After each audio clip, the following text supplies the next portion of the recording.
সে কি কথা, তোমার দাদা বিপদে পড়েছে আর তুমি কিনা যাবে না? আবার ওই সোনার হরিণ ওই মায়ামারীর রাক্ষসটা রামচন্দ্রের কণ্ঠস্বরকে নকল করি আবার চিৎকার করে উঠল, প্রাণের ভাই লক্ষ্মণ, আমায় রক্ষা করো।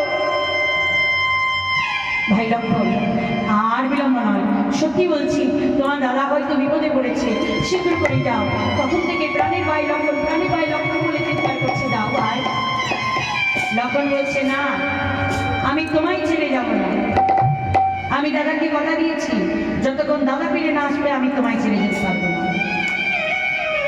লক্ষ্মণ বলছে, ও তুমি যেতে পারবে না? না, দাদা নেই এই সুযোগে তুমি আমার প্রতি আকৃষ্ট হয়েছ।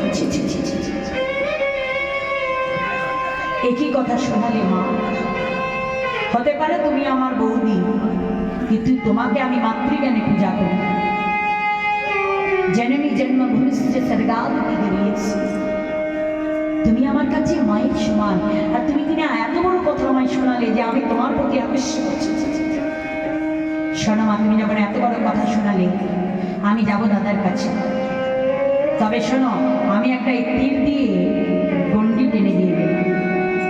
তুমি কথা দাও, আমরা দোনো ভাই ফিরে না আসা অবধি তুমি গন্ডির বাইরে যাবো। কথা দিলাম, গন্ডির বাইরে যাব না। এইবার লক্ষ্মণে চলে গেলেন বন থেকে বন, গভীর বনে। সেখানে গিয়ে ওই মায়ামারীর রাক্ষসকে বধ করে রাম লক্ষ্মণ দোনো ভাই ফিরে চলে আসছেন। এইদিকে রাবণের রাজা ভিখারি ব্রাহ্মণের বেশ ধরে ভিক্ষাং দেহি মাতা, ভিক্ষাং দেহি মাতা, যেই না ভিক্ষাং চাইতে এসেছে, সীতামা আমার কি করলেন, কিছু থালিতে ফল নিয়ে ভিক্ষা দিতে যাচ্ছে। দাঁড়াও, আমি তো ভিক্ষা নেব না। কেন বাবা, কেন নেবেন না? আমি কি অপরাধ করেছি? শোনো, আমি কোনো গণ্ডির বন্ধনের ভিতর থেকে কোনো ভিক্ষা নিই না। যদি ভিক্ষা নিতেই হয় ওই গণ্ডির বাইরে এসে আমায় ভিক্ষা দাও। ও মায়েরা, একটা কথা বলবেন, আপনাদের ঘরে ওই বার দরজায় চৌকাঠ নাই? দরজায় আছে? আপনাদের বাড়িতেও তো ভিখারি আসে, আসে না? আমাদের বাড়িতেও আসে। আচ্ছা, ভিক্ষাটা দেওয়ার সময় ঘরের বাইরে গিয়ে দেন না ঘরের ভিতর থেকে দেন? বাইরে গিয়ে কেন? গণ্ডির ভিতরে দিতে নাই, এটাই ভুল করে। গণ্ডির ভিতরেই দেওয়া উচিত, নারীর বন্ধন ওটা। ভালো করে চিন্তা করে দেখুন, গণ্ডির বাইরে গিয়েছিল বলে সীতা হরণ হয়েছিল,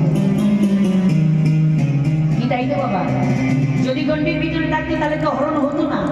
যার জন্য নারীর বন্ধন করতে জগৎ সংসারে ঘরে ঘরে ওই যে দরজায় চৌকাঠ করে নারীর গণ্ডি করে দিয়েছে, যে ভিতরে থাকবে যতই ভিখারি আসুক না কেন গণ্ডির বাইরে যাবে না। সীতামা এই ভুলটাই করেছিল, বললো বেশ গণ্ডির বাইরে যেতে হবে। বলছে হ্যাঁ, গণ্ডির বাইরে সময় ভিক্ষা দাও। আর যদি তুমি ভিক্ষা দিতে না পারো আমি তোমার দুয়ার থেকে চলে যাবো। আর জানো তো, দ্বারে থেকে যদি কোনো ব্রাহ্মণ বৈষ্ণব ফিরে চলে যায় সংসারের অমঙ্গল হয়, স্বামীর অমঙ্গল হয় না। বলো না কথা।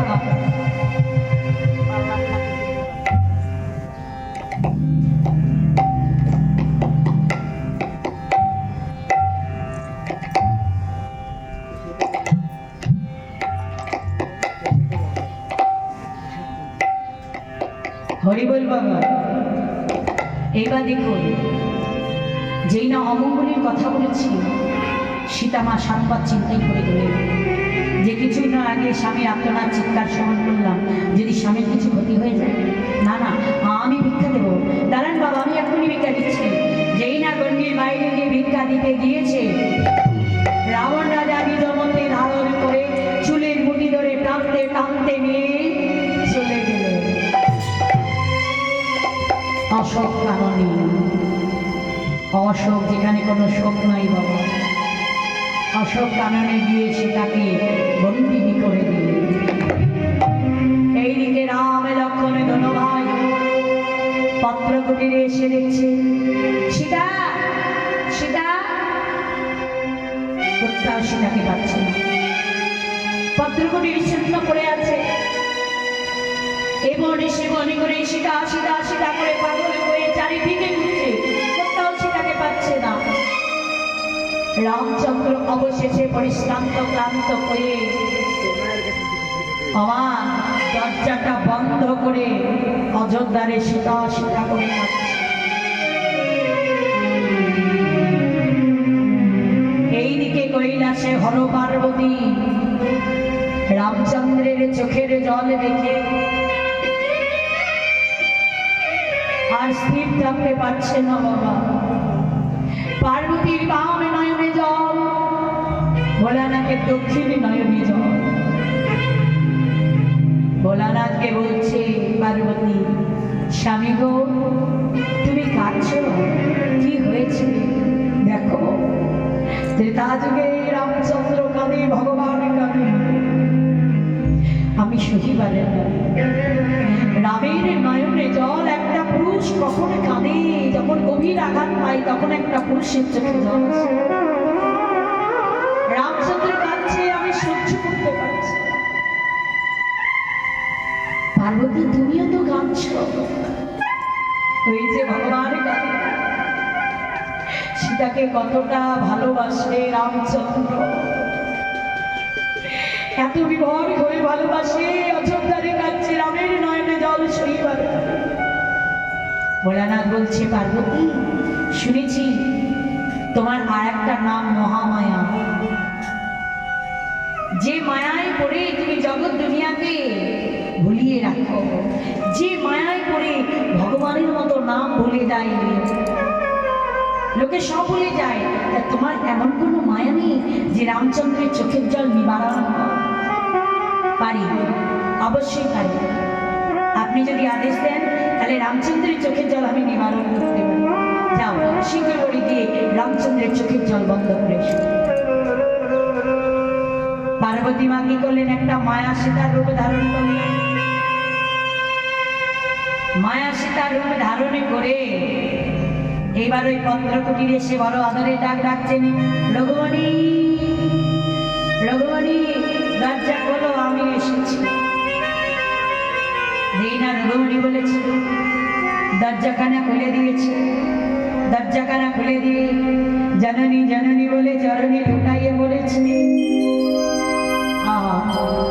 সীতা বলছে, কি রঘুমণি, আমি তোমার মা নই, আমি তোমার সীতা, তুমি আমার পায়ে ধরছো কেন? বাবু,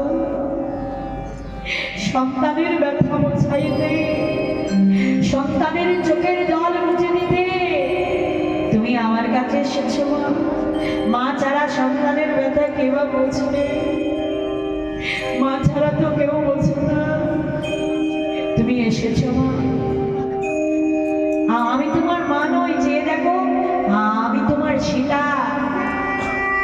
রামচন্দ্র বলছে, মা গো তুমি আমার কাছে ধরা পড়ে গেছো, তুমি সবকিছু লুকিয়ে সীতা সেজে এসেছো ঠিকই কথা, কিন্তু তোমার ওই যে ত্রিনয়ন, তুমি ত্রিনয়নে কেন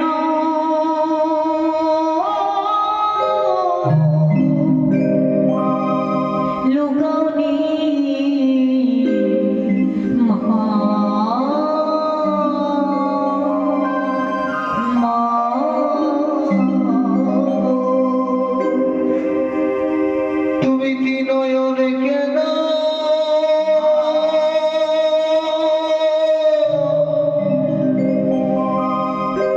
লুকা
যখন ধরা পড়ে গিয়েছে, পার্বতী মাতা থাকতে পারছে না, রামচন্দ্রের রূপে মুগ্ধ হয়ে গেলেন।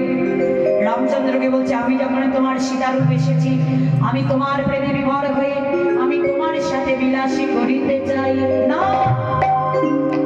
এ কোনোদিনই হতে পারে না। যাকে মা বলে ডাকা যায় তখন কোনোদিন নিচু নয়নে দেখা যায় না। আমি কোনোদিনই তোমাকে ভোগ করতে পারবো না। তবে প্রভু, আমার মনে বাঞ্ছা কি কোনোদিন পূর্ণ হবে না? হবে। আগত দাপরে তুমি হবে রাধা কৃষ্ণের প্রেমের গুরু। তোমায় ছাড়া কোনো লীলা করবো না। আর যেদিন রাসহাটে নৃত্য হবে, এই দিনই তুমি নৃত্য করবে। আমি সেদিনই তোমার মনের বাঞ্ছা একদিনের জন্য পূর্ণ করে দেব। এটাই মোর প্রেমানন্দে হরি বল হরি। তাই আজকে সেই গরিমা আজকে